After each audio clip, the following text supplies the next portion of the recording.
Welcome back to the Actor Magic Channel. I about destroyed my fish tank.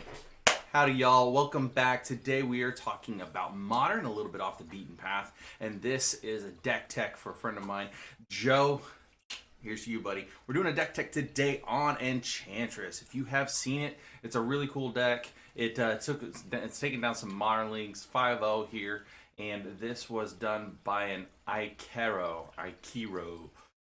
And that was only about 14 days ago, so about 2 weeks ago today. Okay, so let's get into it. So this is a more interesting one of the deck lists that I found, and so let's go ahead and dive into it. This deck came about because of Modern Horizons 2, and the two key cards that really brought it to basically to prominence are Sythis. Oh, great! It's in Spanish. Thanks. Oh my goodness, how...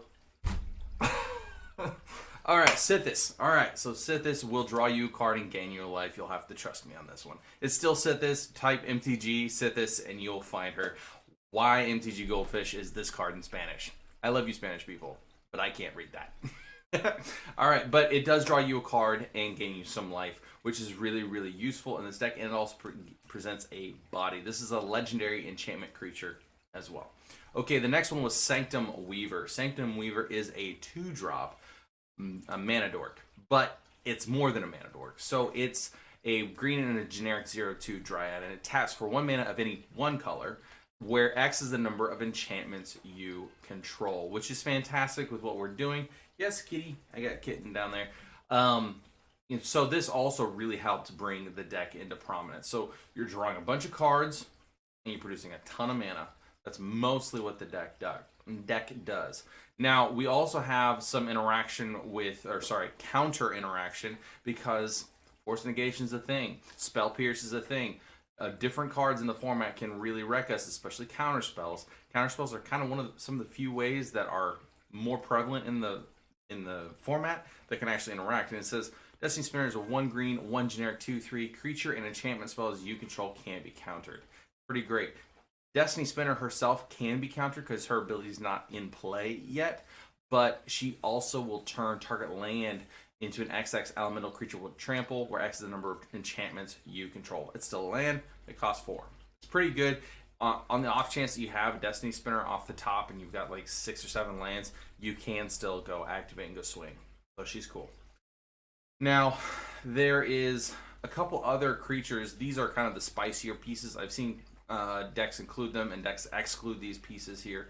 So one of them being Sythis Champion. She's pretty cool. She's a 3-drop 1/3 constellation. Whenever an enchantment enters the battlefield under your control, put a 1/1 counter on Sythis Champion and draw a card. Let's double check that though with Scryfall. Let's go ahead and check. Let's do Sythis.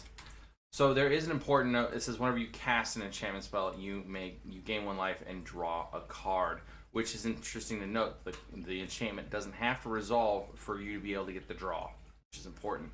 Okay, going back to this. Okay, we have Sythis Champion. Then we have Eidolon of Blossoms. This is whenever Eidolon of Blossoms or another enchantment enters battlefield under your control, draw a card. But it's a 4-drop, so she's a little bit harder to cast. But she's still doing some great things. So she will trigger Sythis. She will trigger Sythis Champion, but she is 4 mana. It's expensive. Okay, another one that's really cool I like as far as our creatures are concerned is Riptide Chimera. So Riptide Chimera is just going to allow us to keep going. So to keep generating value off of our enchantments, cast them again, they enter the battlefield again, getting triggers off of our draw mechanics. So it says, at the beginning of your upkeep, return an enchantment you control to its owner's hand. And it's also a 3/4 flyer. So we can just kill somebody with this thing just because it's a big dude. All right, now if we look at like cards that we want to bounce, like there are several of them. We want to use our cheaper ones. So for instance, Abundant Growth is a really, really great example of ones that we want to bounce with Riptide Chimera because it's 1 green. It says whenever it enters battlefield, draw a card. Enchanted land has tap, add 1 mana of any color to your mana pool. So it's not adding an extra mana to our land. It's making our land a tap for any one color. So it's like, why would you include this? Well, it also triggers our Sythis Enchantress, Eidolon of the Blossoms, and then whenever we bounce it with Riptide Chimera, now we're going to draw a card off of any of those effects we have in the battlefield, and then we're also going to draw a card off of Abundant Growth's own trigger. So it's really cool. It helps us a lot. It also adds to our count for Destiny Spinner's Elemental. It's a very cool card, but it's only going to get played in this one deck, right? On Thin Ice, we can also bounce this with Riptide Chimera if we need to. So, for instance, if we early game we get a DTC or a Dragon Rage GRC, Dragon Rage Channeler, and later in the game we have something bigger like a 10-10 Death Shadow, something silly like that, then we can go ahead with Riptide Chimera, bounce on Thin Ice, and put on Thin Ice on that new threat. It's a good way of rearranging our stuff. All right, let's see. Omen of the Sea. Omen of the Sea, it says whenever it enters the battlefield, draw a card, and it has flash. It's a 2-drop. It's really cool because what you can do with this is Riptide Chimera, you can keep cycling it, basically. You just keep playing it, making sure the top 2 cards of your library are good. But it also has pay a blue and 2 generic. Sacrifice Omen of the Sea, scry 2. Oh, yeah, apologies. So when it enters the battlefield, it scries 2 and then draws a card. It's good. Now, other ones we have in the deck. Let's double check to make sure this is actually a version of the deck that's a Yurion build, so it's a little bit bigger. And Yurion. Well, let's keep going with this. So, Rest in Peace is also included in the main board. It's 1 white, 1 generic. Rest in Peace enters battlefield. Exile all cards from all graveyards. There's so much in the format that we just want to have Rest in Peace. It's like a value multiplier that you can't really quantify how good it is until you just slam it and they're just done. It's fantastic. Okay, now next up on our list, let's go and look at that. We got Omen Sea, Spreading Seas. Turning off their mana base is really powerful, especially if you target something like a Saga, Urza's Saga. Urza's Saga, whenever it gets turned into the, I believe it gets turned into an island and then it dies because the number of counters it has. Forgive me, I'm a little bit sketchy on the rules. I haven't been playing against a lot of Urza's Saga. But Spreading Seas, when it enters battlefield, draw a card. Great, fantastic. It'll also turn off Valakut. It'll turn off Urza. It'll turn off, Blood Crypt. So you turn their Blood Crypt into an island. If they're in Jund, that's fantastic. It's good. Now, Sterling Grove is the bee's knees in this set. It's 1 green, 1 generic. It says other enchantments you control have Shroud. Fantastic. Then it says pay 1, sacrifice it, search your library for an enchantment card, reveal it, and put it into that card on top of your library. So we're not going to be putting this card into our hand, but we have so many other draw effects that there's going to be a great likelihood that we can sack Sterling Grove, play another enchantment, and get Sterling Grove in our hand. The card that we fetch with Sterling Grove from the top of our library into our hand, which is really useful for our one-ofs of Rest in Peace or something like that. Then we have 1 copy of Blood Moon. There's a lot of different, like the non-Yurion builds are running like 3 copies of Blood Moon. But with Sterling Grove, again, you can only need 1 Blood Moon. And so being able to find it with Sterling Grove is super powerful. Detention Sphere, again, it will exile target non-land permanent and all non-land permanents with the same name. That's and not named the Detention Sphere. So, and then whenever it comes back, all those cards are returned to the battlefield. So if they have 2 Tarmogoyfs, you exile them all. If they have tokens, you exile one of those tokens. What is Chatterfang? So if you exile one of the Chatterfang tokens, supposing he doesn't sacrifice it or she doesn't sacrifice it, then all of the Chatterfang 1/1s are gone. Also will work against treasures, I believe. Yeah, that'll work against treasures. So it doesn't. They won't actually end up getting exiled with Detention Sphere because they're going to get flickered. So the opponent's probably going to want to sack them, but it's going to really, really jack with their ability to be able to use that mana on their own turn. Interesting. So Enchantress's Presence. It's a 3-drop. Whenever you cast an enchantment, draw a card. Fantastic. This is a Goldie, but an oldie. Oldie Goldie. Okay. Solitary Confinement. This is kind of the win condition. It's more of like a soft lock. So, for instance, it says 1 white, 2 generic. At the beginning of your upkeep, sacrifice solitary confinement unless you discard a card. What? Okay, you skip your draw step. What? Okay, you have Shroud. Prevent all damage that will be dealt to you. Okay, so the idea here is you play your Eidolon of the Blossoms, you play your Setessan Champion, and then for every 1 enchantment you play, you're going to now start drawing 2 cards. It just says on Solitary Confinement, skip your draw step. Well, if you're drawing cards from your Blossoms, Champions, and Sythis, you don't care if you're skipping your draw step, because all of these enchantments down here will now draw you cards. And you're going to lock your opponent out of the game. Because they can't target you, they can't deal damage to you, and that's pretty good. Pretty sweet. Okay, so next up we have our mana base. Really, really straightforward mana base here. Breeding Pool. Alright, let's get that further over. Alright, Breeding Pool is really cool. It is a just a blue-green shockland. Hall of Helios Generosity. This is kind of like the Academy ruins for enchantments. It says tap for a colorless orb, tap for a white, or tap a white and a generic, and put target enchantment from your graveyard on top of your library. Very cool. Now, Misty Rainforest searches for a forest or an island, puts it into play. Prismatic Vista searches for a basic land, puts it into play for 1 life.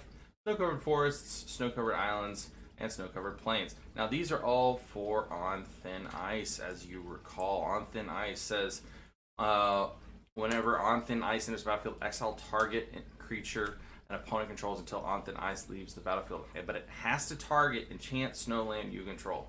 Okay? It has to target that. So we have, looks like, the number of snowland targets we have are, it looks like 9 in this build. Okay. Stomping Ground, another shockland, red-green. Temple Garden, green-white, shocklands. Verdant Catacombs, another fetch for a green or black, or swamp or forest. And then Windswept Heath for a forest or plains. Now, if we come down here, we are our predominant number of pips are in the green category. So that's why we are heavier on our snow-covered forests as opposed to our lands and islands. Just a point. Now, Yurion. Okay, kind of did this in backwards order, but Yurion.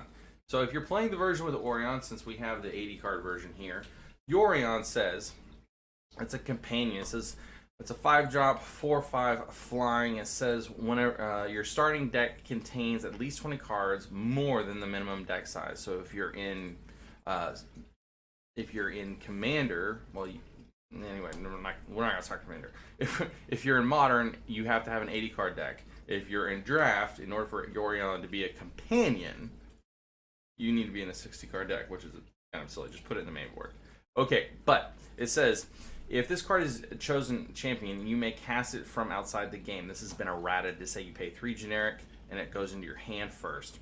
And then you can cast it from your hand for its casting cost. Okay, whenever Yurion enters battlefield, exile any number of other non-land permanents you own and control. Return those cards to the battlefield at the beginning of the next end step. Okay, so this is going to flicker what we want. Well, the flicker ability here is not going to work with Sythis. Oh my goodness, I wish this card... Listen, English. Alright, so basically Sythis reads a lot like Enchantress's Presence. Whenever you cast an enchantment, you draw a card. Well, Enchantress's Presence and Sythis Harvest Hand will not work with flickering your enchantments and bringing them back into the play and then drawing you a bunch of cards. However, that's why they have Setessan Champion.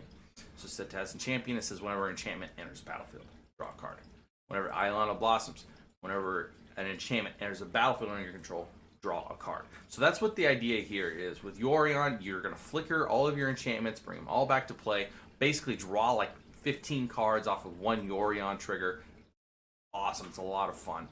But it's got its risks, but it's a companion. You don't ever have to play it if you don't want to. If you just happen to be in a dominant board state and you just need to dig further, go get your Yurion. Or if you need a 4/5 blocker, you don't have to choose to exile anything. Okay. So, Sideboard, let's talk really quick. Flame Blitz has recently come to my attention. It's such a cool card. It says, at the beginning of your end step, Flame Blitz deals 5 damage to each Planeswalker. Yeah. They only include one on the sideboard, but we can fetch it up with Sterling Grove. Again, Then we have Prismatic Ending, one of the best removals printed in the last 2 years. It's a white and an X. It says converge, exile target non-land permanent if its mana value is less than or equal to the number of colors of mana spent to cast a spell. What's interesting to note is that, so if you're going up against a Thalia, the one that taxes every non-land thing you do, or sorry, non-creature, non-land you do with making you pay 1 extra mana, well, she's going to force you to pay a minimum of 2 for Prismatic Ending. So if I paid the 1 white for the normal, then I pay for that other generic. If I pay for that other generic with a blue, I've spent 2 different colors of mana on Prismatic Ending.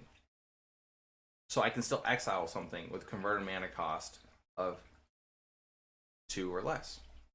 Even though I'm paying for the tax of Thalia, Prismatic Ending is only going to cost me 2.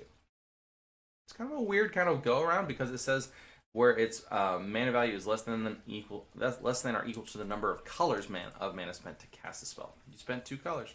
Anyway, so rest in peace. More copies. Shut those guys off from their graveyard. Ladies too, off from their graveyard. We don't want them to have a graveyard. Stony Silence is fantastic. Just activated abilities of artifacts can't be activated. This includes artifact lands. This includes Myrrh, the Myrrh creatures, the Silver Myrrh that taps for 1 mana, 1 blue. It'll shut that off too. And then we also have another copy of Blood Moon if it's really important. Then we have Force of Vigor. If it's not your turn, you may exile a green card from your hand rather than pay this spell's mana cost. Destroy up to 2 target artifacts or enchantments. It's fantastic. We've got somewhere in the neighborhood of 20 different green cards that can help us cheat this out of our hand for free. Leyline of Sanctity, or maybe more than 20. Anyway, Leyline of Sanctity, if it's in your opening hand when you start the game, you can put it onto the battlefield, or you start the game with it on the battlefield. You have hexproof. Opponents can't target you anymore. Sweet. Really, really good for Thoughtseize effects and Inquisition of Kozilek, those kinds of things. Also good against burn, lava spike, lightning bolt, all that stuff. It's good. And then also, there's just a number of stuff. Then there's one last card that's really, really absurd to me. I think it's for the mill strategy. So, Emrakul the Aeon's Torrents, 15 mana to play, 15/15 flying, protection from colored spells, Annihilator 6. When you cast it, take an extra turn after this one. This is the reason why I think it's in the sideboard. It says whenever Emrakul is put into a graveyard from anywhere, its owner shuffles his or her graveyard into his or her library. So, mill can go away, please. Thank you. So it'll basically, whenever they mill over Emrakul, it'll shuffle your graveyard back into your library, and you'll get to reset your deck, which mill really doesn't like. Also, what's interesting is I've seen this in the main board, some versions of this deck, and in the main board, I believe it's for the mill deck, but it also looks like you could probably end up casting it off of Sanctum Weaver. You're producing a lot of mana with these creatures. And so if you get a critical mass of, enchantments on the board, you could just hard cast this 15 mana, 15 flying spaghetti monster girl, Anyway, thanks so much for coming out. Please like, share, comment, and subscribe. I'd love to see you next time. It's been great. I love these modern deck techs. I think they're pretty straightforward and easy for me to put out for you guys. If you guys have any questions or any comments, please let me know, and I will put out. And if you have one you'd like to have done, let's talk about it. All right, love you guys. Bye. Where's my button?